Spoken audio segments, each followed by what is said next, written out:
Hello दोस्तों, एक बार फिर से स्वागत है आपका मेरे यूट्यूब चैनल इश्क डायरी में। हम अपनी स्टोरी शुरू करने जा रहे हैं खामोशियों में लिखा इश्क एपिसोड 9। तो शुरू करते हैं हम अपनी कहानी। यह कहानी है आरव और सिया की। रात बहुत गहरी थी, इतनी गहरी कि सिया की कमरे की खिड़की से आती चांदनी भी जैसे डरते डरते अंदर झाँक रही थी। सिया बिस्तर पर बैठी थी, हाथ में आरव की पुरानी डायरी, वही डायरी जिसमें हर पन्ने पर उसका नाम नहीं पर उसका एहसास लिखा था। आज पहली बार सिया को महसूस हुआ, इश्क सिर्फ साथ होने से नहीं, यादों में सांस लेने से भी होता है।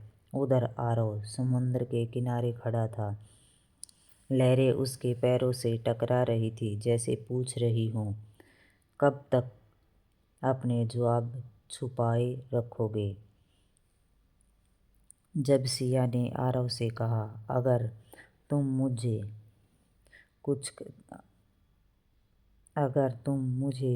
मुझसे कुछ कहना हो तो शब्द मत ढूंढना, मैं तुम्हारी खामोशी पढ़ लूँगी। आज वही खामोशी आरव पर बोझ बन चुकी थी। आरव ने जेब से एक मुड़ा तोड़ा खत निकाला, वही खत जो उसने सिया के लिए लिखा था। सिया, तुम मेरी आदत नहीं, मेरी ज़रूरत बन चुकी हो। तुम्हारे बिन मैं मुस्कुरा तो लेता हूँ पर जी नहीं पाता। उसने खत को समुद्र में बहा दिया, पर किस्मत ने शायद उसे पढ़ लिया था। उसी रात सिया अचानक उसी समुद्र के किनारे पहुँच गई। उसे नहीं पता था क्योंकि पर दिल ने जोर दिया, और जब उसने आरव को देखा, दोनों की नज़रें मिली। कोई आवाज़ नहीं हुई पर दिलों में शोर मच गया। सिया, अगर मैं कुछ कहूँ तो क्या तुम सुन पाओगी? सिया की आंखें भर आई, उसने सिर हिलाया। आरव ने सिया का हाथ थामा, न जोर से न डर के साथ, बस यकीन से। मैं तुमसे प्यार करता हूँ। ये शब्द नहीं बोले गए, पर सिया ने महसूस किया। उसने अपना सिर आरव के सीने पर रख दिया और पहली बार कहा, तुम मुझे नहीं चाहिए थे, तुम्हारी ये खामोशी ही काफ़ी है।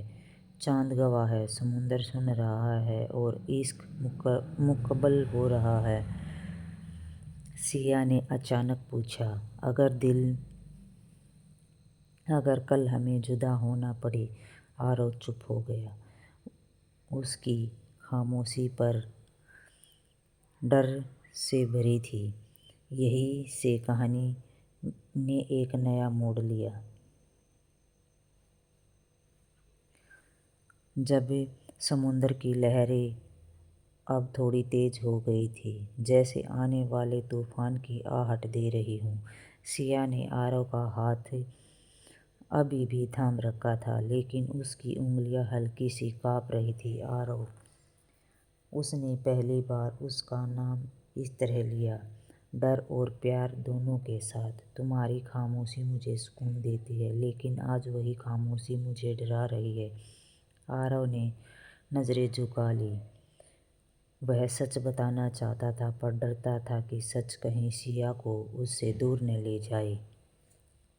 कुछ बातें आरव ने गहरी सांसें ली। प्यार से पहले नहीं, प्यार के बाद बताई जाती हैं। सिया ने उसकी ओर देखा। उसकी आंखों में शिकायत नहीं थी, बस इंतज़ार था। मुझसे कुछ मत छिपाओ, सिया बोली। अगर इश्क पे भरोसा नहीं होगा तो साथ कैसे निभाओगे?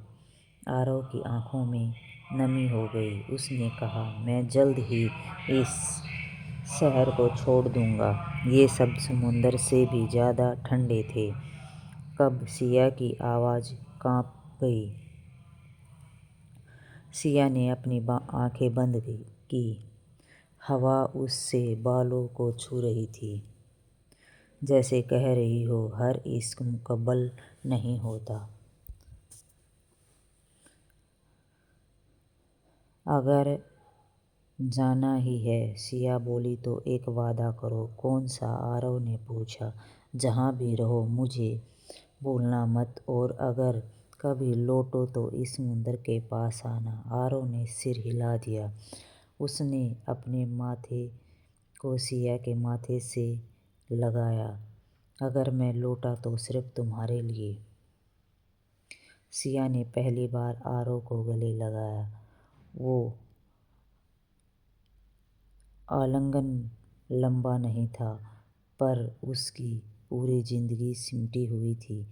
कोई कोई किसी का नहीं, कोई दिखावा नहीं, बस दो दिल। वो जानते थे वो पल शायद न मिले।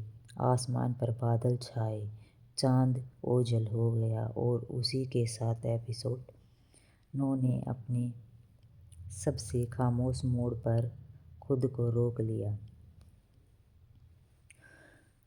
तो देखते हैं हम एपिसोड 9 में। कुछ प्यार मुलाकात होने पर भी अधूरी रह जाती हैं, और कुछ जुदाइयाँ इश्क को अमर बना देती हैं। थैंक यू सो फॉर मेरा एपिसोड सुनने के लिए। अगर एपिसोड अच्छा लगा हो तो प्लीज़ चैनल को लाइक और सब्सक्राइब ज़रूर करें। धन्यवाद।